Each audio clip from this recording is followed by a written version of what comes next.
My name's Jacqui Ashton Smith, and I'm one of the facilitators on the ShipCon course, Introduction to Special Educational Needs.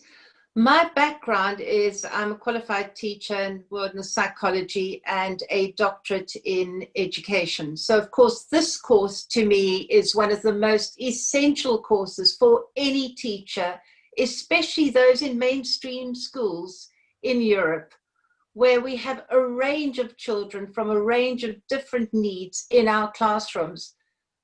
I look at teachers with absolute admiration these days at the range of students that they need to work with and bring out the greatest potential in. And this course really helped because it looks at the concept of neurodiversity, which basically is the different ways that different brains work and how we can bring out the best in those children. And we look at a range of conditions that fall within neurodiversity, such as the autism spectrum, dyslexia, dyspraxia, dyscalculia, and ADHD, attention deficit hyperactivity disorder, and ADD. Angela Winstanley is one of our co-facilitators, and I'm going to hand you over to her now. Thank you, Jacqui. Unlike Jacqui, who's an educationalist, my background is in social work, psychology, and management.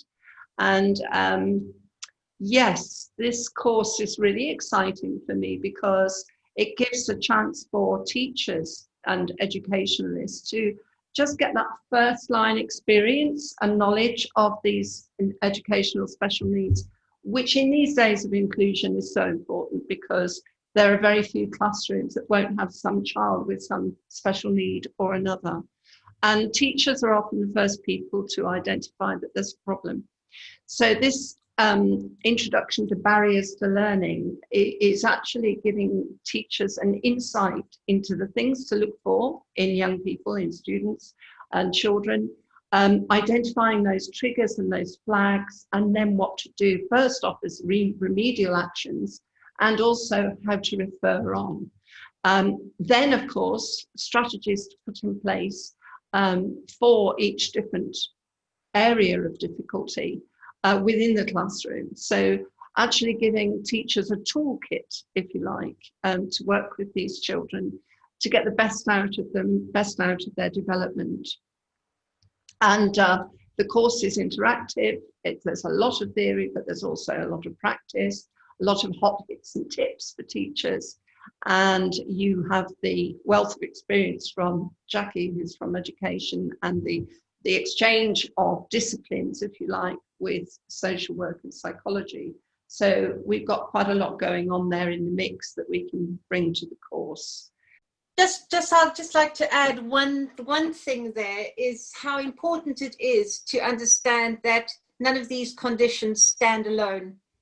They all have an impact on each other. And the second key thing, I think, is that in my experience, it's your classroom assistants and your support staff in a classroom that are often the people who carry the knowledge of special education needs and make it happen. So I'd encourage teachers and their support staff to do this course. And head teachers and people who are in a position to influence curriculum in education. Because a lot of what we're covering and what we say, we can end up with frustrated teachers because they find it difficult to implement with today's curriculum demands and inclusion. So that whole business about reviewing practice, which goes top to bottom, really, is something that we would encourage right through the systems.